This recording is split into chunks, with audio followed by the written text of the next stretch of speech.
So, Lone Rider here, and I want to talk about pocket knives. In particular, I want to talk about the whole Benchmade fiasco. Now, for those who don't know, a while ago, it came out that Benchmade had been donating almost exclusively to far left Democrats, in particular to ones who were virulently anti gun and very strongly in favor of strict gun control prohibitions. Now, Benchmade, to be fair, said, well, they didn't support these people because they're anti-gun too. They just supported them for other reasons, and it's incidental that they also happen to be very much against people's Second Amendment and constitutional rights. However, that doesn't really make it better, right? Okay, so you're not on board with them trying to violate my constitutional rights. You're just indifferent to the fact that they're trying to do so. That doesn't make me feel any better. That doesn't reassure me as a customer. That doesn't make me any more likely to have a positive view of this. Now, here's the thing. Many people like myself, because of this, looked at it and said, well, then hell, I'm not buying any more Benchmades. My next knife's going to be another Spyderco, right? And people have looked at us and said hypocrites for saying that. Why? Well, they point out that we don't do the same thing with every other thing in our lives. We don't say, oh, I'm not going to buy this no paper anymore because it's made by somebody who I disagree with. I'm going to change where I buy my groceries or get my oil changed on my car or buy inner tubes for my bike or whatever. And the truth is, when it comes to things, everyday things, you may not have that many different options to choose from in your area, in your price range that sell what you need, whatever. But when it comes to something particular, like a high-end purchase, like an expensive watch or a high-end pocket knife, you're choosing to buy that thing. It's not a necessity, necessarily. I mean, you may need a knife, but you may not need that particular knife. You're choosing to buy that particular thing. And in particular, you're choosing to buy a fairly high-end version of that particular thing. So what does that mean? You're shopping around, right? You're already shopping around. You're looking for something in particular that you're willing to spend a lot of money on. Whether it's got a particular type of blade steel, particular type of lock, particular type of handle construction, particular type of edge geometry, whatever. You're looking for something in particular. And you're willing to spend the money to get it.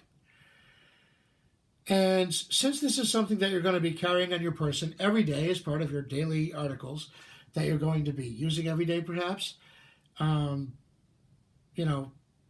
this is a big purchase. It's costly.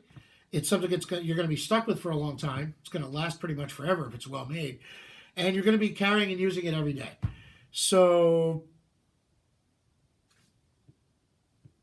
that's where you logically say to yourself, what do I want to do with that? Do I want to be carrying something that represents something that's not only abhorrent to me, but that represents something that's actually a direct attempt to undermine my constitutional rights?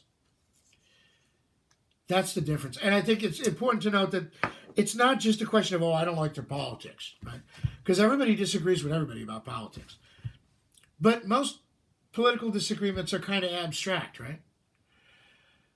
Well, it's a little different when you have somebody who's supporting politicians who are actively seeking to undermine your constitutional and civil rights. That's very different.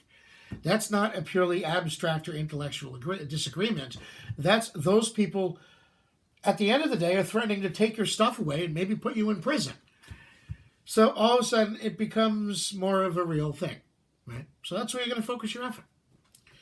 Secondly, like I said, this is a big ticket item. It's something that you're going to be carrying and using every day. And it's something that, well, let's face it, it's got a nice big logo there on the blade. What does that logo say? And what does that logo stand for? And what does it say about you that you're carrying this all the time? Yeah.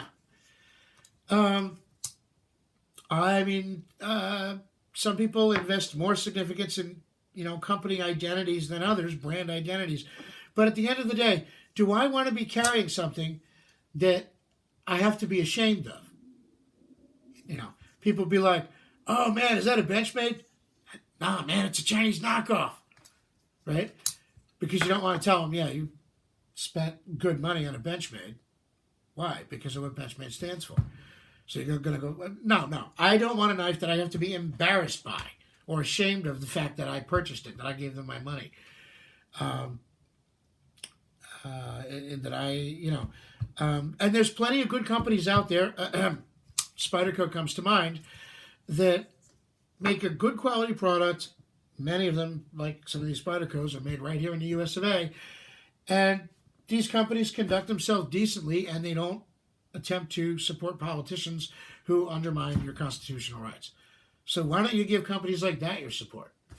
And that's what I've decided to do. And many other people have decided to do this too.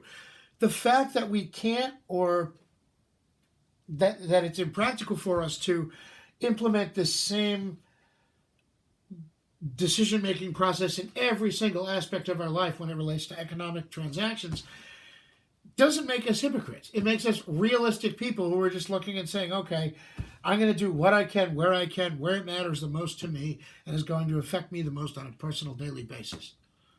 Right?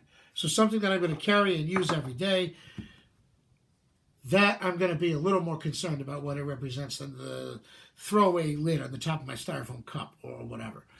And I get it, right? Consistency is a virtue. So, yeah, ideally you would consistently oppose all bad policy. But again, this isn't just a question of a disagreement about policy. It's a question of the particular politicians that Benchmade was supporting. My disagreement with them is not abstract. It's not even really political. It's personal. They've made it personal by threatening my constitutional rights. I don't see this as an intellectual disagreement. I see this as they want to take away my stuff and put me in jail. You can't get much more personal than that. So, yes, I'm not going to want to carry a knife that represents that sort of thing. So, again, two things. One, it's not just a policy disagreement. It's not just an abstraction. It's a very real, personal thing. And two, it's precisely because you can't exercise that decision-making process realistically in other areas of your life that when you find a place where you can and where it really matters, you should. At least that's my take on it. Your mileage may vary. But, yeah, to say I'm not buying another Benchmade, make mine a Spyderco. Does that make me a hypocrite because I don't do the same thing when it comes to my toilet paper or my eggs or my socks? No. It just, again, it makes me a person who's trying to do what I can, where it matters the most. And, yeah, so if you're looking at buying a good quality pocket knife, again, I would stay away from Benchmade. It's a free country, do whatever you want, but, well, isn't that the whole point? It's a free country. Some of us want it to stay that way. Yeah, so. Anyway, Lone Rider out. And like I said, there's plenty of other good companies. Spyderco comes to mind that produce good quality knives right here in the States and aren't trying to actively obviate our constitutional rights. So consider giving them your support. I would say they've earned it. Lone Rider out.